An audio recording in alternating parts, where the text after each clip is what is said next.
Well আমরা এখন দেখব হচ্ছে গড় দ্রুতি বা average speed which is not obviously average velocity.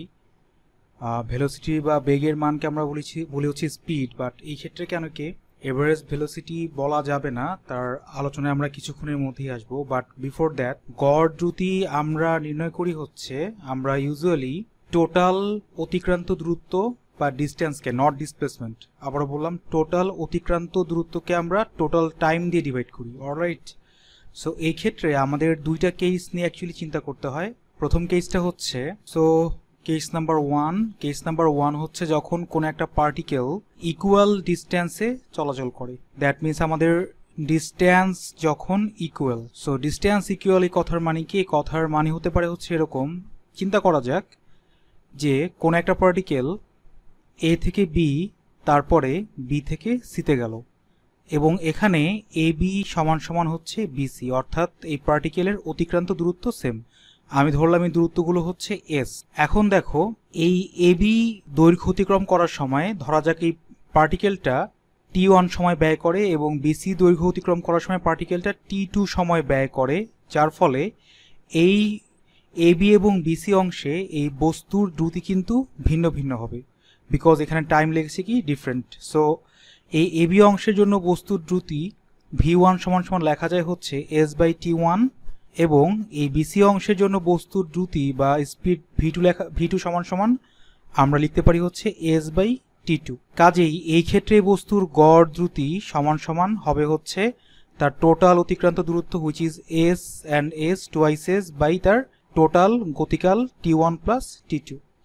এখন খেয়াল করা, আমরা এখান থেকে T1 লিখতে পারি হচ্ছে s/v1, এবং এখান থেকে আমরা T2 লিখতে পারি হচ্ছে s/v2। সো উপরে আসলো 2s এবং নিচে আসলো হচ্ছে s/v1 প্লাস s/v2।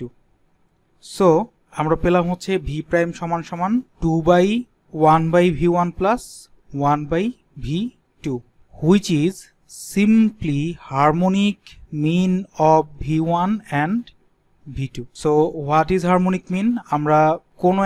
আমরা ধরা যাক আমাদের কাছে n সংখ্যক ডাটা পয়েন্ট আছে। এই n সংখ্যক ডাটা পয়েন্টের ক্ষেত্রে আমরা হারমোনিক মিন বলতে বুঝি হচ্ছে total number of data point divided by প্রত্যেকটা ডাটার বিপরীত রাশির সমষ্টি। সো এক্স্যাক্টলি এখানে কিন্তু এটাই আমরা দেখতে পেলাম। অর্থাৎ যদি আমাদের কাছে দুটার বদলে মোর দেন 2 ইকুয়াল ডিস্টেন্স ইন্টারভালে এভারেজ স্পিড বের করতে বলে, সেই ক্ষেত্রে আমরা ইজিলি এই উপায়ে আমাদের এই ফর্মুলাকে আমরা এক্সটেন্ড করতে পারি। অ্যাজ ফর এক্সাম্পল, আমাদের খুবই কমন একটি কোশ্চেন, আমরা প্রায় এই কোশ্চেনটা ফেস করি। তো সেখানে একজন ব্যক্তির কথা বলা হয়েছে, মিস্টার নাজমুল। তো বলা হলো mister Nazmul 2 metre per second বেগে বাসা থেকে মাঠে যান এবং 4 মিটার পার সেকেন্ড বেগে মাঠ থেকে বাসায় ফিরে আসেন। এই ক্ষেত্রে মিস্টার নাজমুলের গড় দ্রুতি কত হবে? খুবই স্ট্রেট ফরওয়ার্ড। এই ক্ষেত্রে মিস্টার নাজমুলের গড় দ্রুতি হবে হচ্ছে v প্রাইম সমান সমান 2/1/2 plus 1/4, simply harmonic mean of this two velocities, that is 2.67 metre per second. এবং আমরা কেস 1 আলোচনা করলাম, এবার আসা হচ্ছে কেস 2। কেস 2টা হচ্ছে equal time interval. So what about that? এখানে ধরা যাক একটা পার্টিকেল এ থেকে বি, তারপর বি থেকে সিতে গেল, কিন্তু এখানে A B is not equal to BC, অর্থাৎ তাদের ডিস্টেন্স এক্ষেত্রে ডিফারেন্ট। আমি ধরলাম এ বি হচ্ছে s1 এবং বিসি হচ্ছে s2, কিন্তু আমাকে বলা হলো এই দুইটা ইন্টারভালে, এই দুইটা রাস্তায় s1 এবং s2 রাস্তায় এই পার্টিকেলটা বা এই বস্তু কণাটা একই গতিকালে অর্থাৎ পার্টিকেলটি একই সময়টিতে s1 এবং s2 দূরত্ব অতিক্রম করে। সো এই ক্ষেত্রে গড় দ্রুতি কি হবে? সো আমরা এখান থেকে লিখতে পারি এই ক্ষেত্রে v1 সমান সমান s1/t। সুতরাং আমরা t আগে থেকে লিখে রাখি, এবং এই ক্ষেত্রে v2 ইকুয়াল টু হবে হচ্ছে s2/t। সো দেখো এখান থেকে লেখা যায় s1 ইজ v1t এবং এখান থেকে লেখা যায় s2 ইজ v2 ইন্টু টি।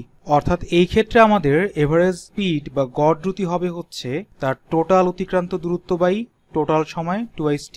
এখান থেকে আমরা s1 s2 বসিয়ে দিই, তাহলে খেয়াল করে আসলে হচ্ছে v1 plus v2 into t divided by 2t, অর্থাৎ v1 plus v2 divided by 2, which is nothing but the arithmetic mean of v1 and v2.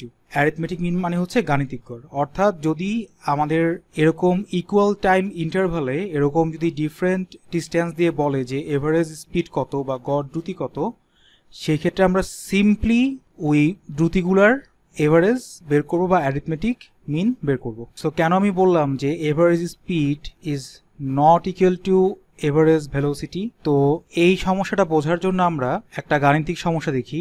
ধরা যাক এখানে একটা বৃত্তাকার পার্ক আছে, যে বৃত্তাকার পার্কের রেডিয়াস মনে করো হচ্ছে 1 কিলোমিটার। সো এই রেডিয়াসগুলো মনে করো হচ্ছে 1 কিলোমিটার। তো আমাদেরকে বলা হলো কোনো একদিন একজন ব্যক্তি ও পি কিউ ও পথে রাউন্ড ট্রিপ দেন। তো 1 নাম্বার কোশ্চেন তার এভারেজ ভেলোসিটি কত। সো এই ক্ষেত্রে খেয়াল করো, আমরা ভেলোসিটি বলতে কি বুঝি? অ্যাকচুয়ালি বেগ হচ্ছে একটি ভেক্টর রাশি, যা বলতে আমরা বুঝি হচ্ছে কোন একটি পার্টিকেলের সময় সাপেক্ষে অবস্থান ভেক্টরের পরিবর্তনের হার। তো খেয়াল করো এখানে রাউন্ড ট্রিপের পর অ্যাকচুয়ালি কি হয়েছে, ও বিন্দু থেকে এই পার্টিকেলটা যাত্রা শুরু করে পুনরায় ও পি কিউ ও পথে আবার ও পয়েন্টে ফিরে আসলো। কাজেই এখানে তার ডিসপ্লেসমেন্ট বা সরণ হলো হচ্ছে 0, যার ফলে এখানে তার এভারেজ ভেলোসিটি হবে হচ্ছে 0, বিকজ এভারেজ ভেলোসিটি ইজ সরণ বাই সময়, দ্যাটস ওয়াই এর মানটা আসবে কত 0। বাট যদি আমাদেরকে কোশ্চেন করা হয় এই ক্ষেত্রে তার এভারেজ স্পিড কত, এভারেজ স্পিড হচ্ছে ডিস্ট্যান্স বাই টাইম, যেখানে ডিস্টেন্সকে আমরা বাংলায় বলি হচ্ছে অতিক্রান্ত দূরত্ব। সো খেয়াল করো অতিক্রান্ত দূরত্বের কথা বললে এখানে এই পার্টিকেলটার অতিক্রান্ত দূরত্ব কত হবে, ওপি plus P Q plus O Q, right. এবং আমি ম্যাথটা শুরু করার সময় বলেছিলাম এই পার্কের রেডিয়াস হচ্ছে 1 কিলোমিটার, যার ফলে ওপি এবং ও কিউ এই দুটো দৈর্ঘ্য হচ্ছে 1 কিলোমিটার। সো কোশ্চেন হচ্ছে পি কিউ কত। অ্যাজ এই অ্যাঙ্গেলটা 90, আমরা বলতে পারি এই বৃত্তচাপটা হচ্ছে পুরা পরিধির 4 ভাগের 1 ভাগ, যার ফলে পি কিউ সমান সমান হবে হচ্ছে 1/4 ইন্টু 2 পাই আর বা পাই আর বাই 2। সুতরাং অতিক্রান্ত দূরত্ব ওপি ইজ 1 কিলোমিটার প্লাস আর হচ্ছে 1 kilometre, so pi by 2 kilometre and QO is by time. সে আমাদের টাইম দেওয়া আছে হচ্ছে 15 মিনিট। সো তোমরা এখন নিজেরা এই প্রবলেমটিকে মিটার পার সেকেন্ড এককে সলভ করে ফেলো। আমরা অ্যান্সারটা তোমাদের সুবিধার জন্য আমাদের এই ভিডিওর নিচে কোশ্চেন সেটে দিয়ে রাখবো।